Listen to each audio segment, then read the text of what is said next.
O som das imagens. Imagens que passais pela retina, porque não vos fixais. Um podcast de Carlos Magno. Gegenpressing, Jürgen Klopp. A imagem de Jürgen Klopp, o boné, os óculos, a voz, a serenidade de Jürgen Klopp e a técnica, Gegenpressing, contra-ataque ao contra-ataque, que o atual treinador do Liverpool inventou no Borussia Dortmund e que uma revista francesa aplica agora à luta contra o coronavírus. Gegenpressing. Fixem esta expressão. É a foto da capa da revista SoFoot e desculpem lá ter começado por futebol. As imagens que ainda nos passam pela retina são de luvas na primeira página dos jornais e continuam as máscaras no rosto das pessoas que aparecem nas capas das revistas. Mas eu vou começar com o boné de Jürgen Klopp e dizer aqui o tal palavrão que passou dos debates da bola para o campo da ciência. Gegenpressing. Já ouviram? Gegen contra alemão, pressing, pressionar, atacar, a si mesmo, no misto de alemão e inglês internacional. Jürgen Klopp foi treinador do Borussia Dortmund e hoje brilha no Liverpool.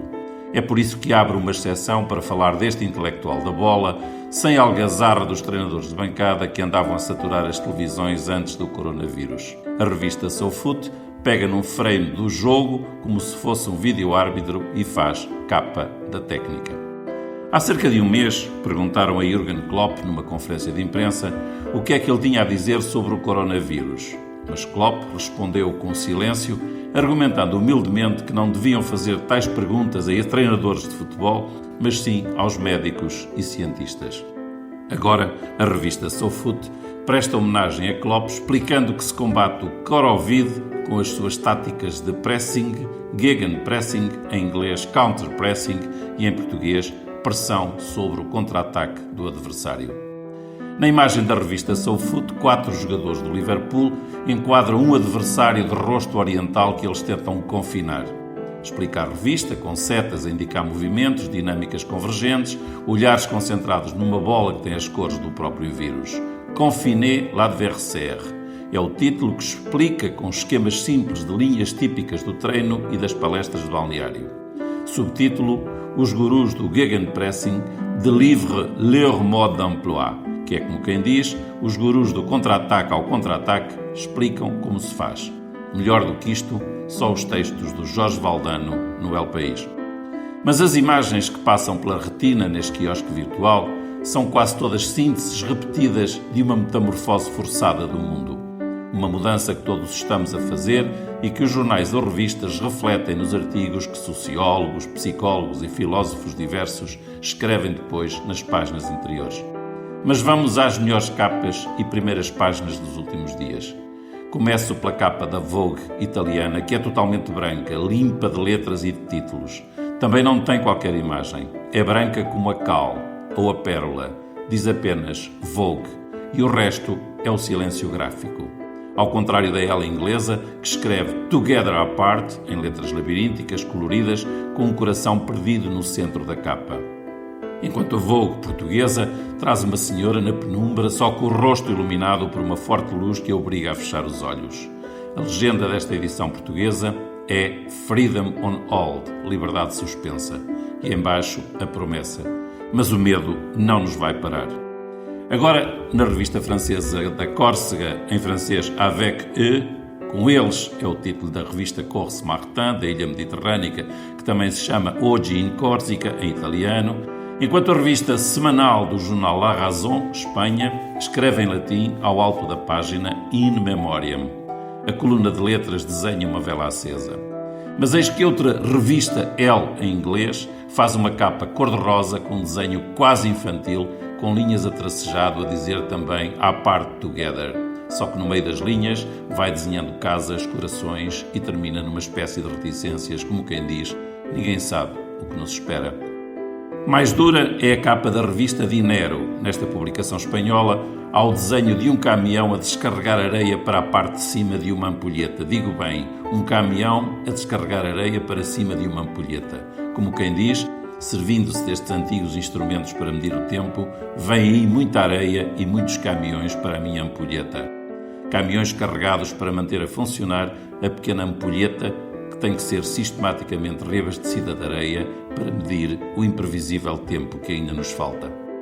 Por falar em tempo, a revista Time tem a fotografia de Donald Trump já com o nariz de fora do plano da capa, o corpo descentrado, o presidente literalmente a sair, e a Time a sugerir que ele vai mesmo perder as eleições, jogando com o seu próprio título, Time do título, e acrescentando apenas to go, ou seja, time to go, tempo de ir embora.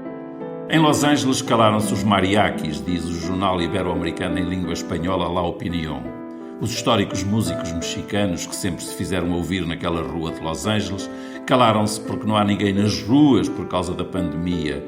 E em Nova York, em plena Times Square, também não há ninguém. A revista New Yorker traz a fotografia de um polícia a cavalo, um senhor no meio da rua a mostrar o físico com uma viola pendurada e as mãos ao alto, sem lhe tocar, como se fosse alguém a quem um pistoleiro no faroeste faz mãos ao ar.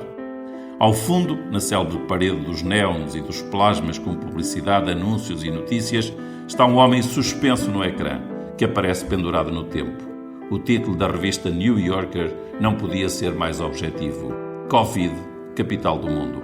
Vistosa, veneziana, clássica, uma revista do leste da Europa atrai também as atenções do quiosque global. O desenho de um aristocrata de Veneza a passear de máscara e adereços carnavalescos confessa: "Eu não sabia que estava infectado."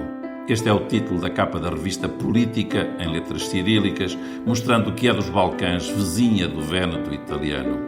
Na capa, um nobre senhor de Veneza a sentir-se contagioso no Carnaval, quando já passámos a Páscoa, porque na passada semana de Quaresma, a revista Spectator pôs uma cruz naquilo a que chamou uma edição especial sobre fundo amarelo, com textos de vários pensadores a refletir sobre a passagem que estamos a fazer. Mas a grande capa ou as grandes capas dos últimos dias são, do meu ponto de vista, algumas de que vou falar para fechar este quiosque. Em primeiro lugar, a da London Review of Books, que traz uma janela muito discreta, muito elegante, que parece desenhada por Edward Hopper, muito geométrica e no seu parapeito 3 indiscretos rolos de papel higiênico. Outras capas merecem também referência porque repetem o tema das luvas. Luvas dentro de mãos a bater palmas ou luvas em sinal de oração como se fossem mãos postas a rezar. Há também luvas a apertar mãos em sinal de cumprimento, como o jornal Die Zeit, e mãos de mágico a fazer truques de ilusionismo. A revista Stern, alemã, dá capa a um interruptor na posição House, desligado. E melhor que tudo, a holandesa Grona Amsterdam, uma revista verde ecologista, aparece agora também com a página em branco. Não totalmente em branco como a Vogue com que abri este podcast, mas um branco entrecortado, como se fosse a impressão de um calendário a partir do Outlook dos nossos ecrãs. São 30 quadradinhos, todos em branco. 1, 2, 3, 4. Em cima, só dia abril de 2020. Os quadradinhos representam, obviamente, os dias deste mês e estão todos em branco. É a agenda de quase toda a gente, exceto a dos que estão na frente da batalha, naturalmente, porque esses estão praticamente em todas as revistas e jornais, com máscara, luvas e uma complexa farda de combate, como protagonistas de uma luta que vai da saúde à economia e pôs o globo em guerra.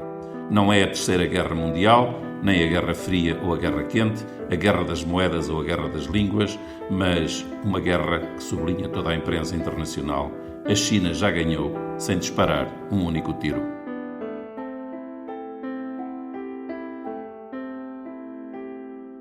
O som das imagens.